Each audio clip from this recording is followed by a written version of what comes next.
negotiations in Geneva to resolve the ongoing tariff dispute between the two superpowers. Now, Chinese state media reported that the weekend-long talks had begun, and China's Vice Premier Lipeng held talks with U.S. Treasury Secretary Scott Bessent. Now, the two sides finally came together for talks, and this comes after U.S. President Donald Trump ignited a trade war last month. He imposed additional duties, as we said, of 145% on Chinese goods, prompting Beijing to retaliate with tariffs of up to 125% on U.S. imports. And with us in studio, Stephen Beardsley from DW Business is with us. Now, Stephen, I mean, the world is looking at how this would unfold. This is something that's shaken the world. Sure. Will we see a breakthrough from these talks? Yeah, Tommy, I don't know if we're expecting to see a breakthrough per se. I think there is a lot of expectation of what could happen after this kind of intense race to raise tariffs on both sides. You know, the U.S. has called this icebreakers between the two sides. That means that they're not supposed to be substantive talks, but really a kind of first forum to really discuss what the problems are and where they can start to create a framework. Icebreaker is a very funny term to me because obviously both sides have been really, sort of focused on raising tariffs on on the other side. 145% is the effective tariff rate that China faces on its exports into the U.S., 125% for U.S. Goods going into China. So there is a lot to talk about. We could see some progress. What's expected is that China has made some offerings in terms of with this issue of fentanyl. We know that part of the tariffs issue for the United States is that these precursor chemicals for fentanyl, which is a highly addictive drug that has created a lot of problems in the U.S., and to which Trump has tied some of these tariffs and the overall desire to tariff China, that they have made some motions that they would like to try and appease the U.S. in that way. And that would essentially mean more controls on these precursors, which often go into Mexico and then make their way into the U.S. as the final drug. So the fact that essentially his police czar, his public security czar, that Xi Jinping's public security czar is going to be there on hand, a lot of media are taking that to be a good sign for the fact that this will be at the center of these discussions. So that's already a sign that China has recognized what the U.S. is raising as an issue and that they're going to start to address that.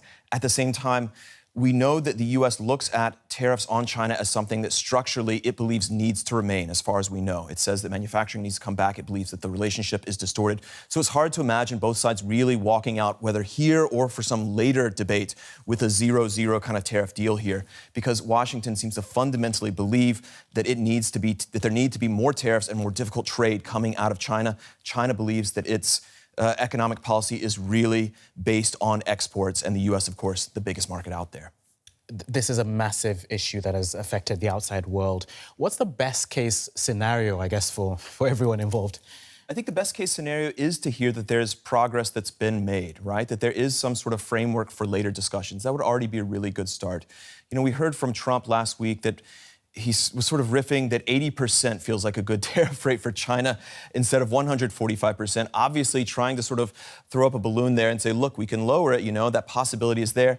I don't know if they'll walk away today having lowered tariffs. They might as a kind of goodwill gesture. And of course, Trump needs to also show some victories back home. I think one of the reasons that we saw this framework deal with the UK on trade was because he needed some victories pretty quickly. A lot of the details of that trade deal still unclear. And so going into this China meeting, now he can say, look, we've made progress on the UK.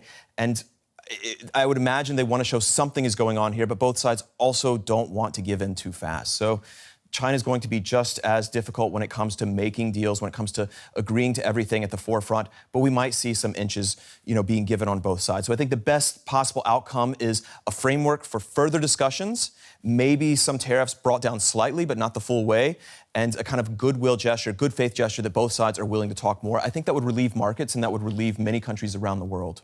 Speaking of markets and countries around the world, just how much damage has this trade war done? Tremendous damage, right? I mean, the big issue is that these are the two largest economies in the world. So much trade takes place between them, but it affects every other economy around the world because when one of those economies cuts itself off from the other, then that economy is going to suffer and there's going to be less economic activity going out from it. That then affects other globally networked chains that rely on the U.S. and China. And so the biggest fears that we've seen from markets are not that companies per se are going to be hit so hard from these tariffs, but that ultimately there's going to be a global recession that everyone, everyone is going to suffer. And so if this continues, if the stalemate continues, and there is this kind of essentially a cessation of trade between the two sides, and that's going to have global ramifications. And so it does carry waves across the world and not just in those two economies. And also I would just add that economic warfare is a warfare of its own type, and that's not a good thing globally. It is a form of conflict, and so it's in the interest of everyone that there is a pause and a cessation of essentially economic hostilities. Okay. I'll leave it there. DW's Stephen Beardsley, thank you very much.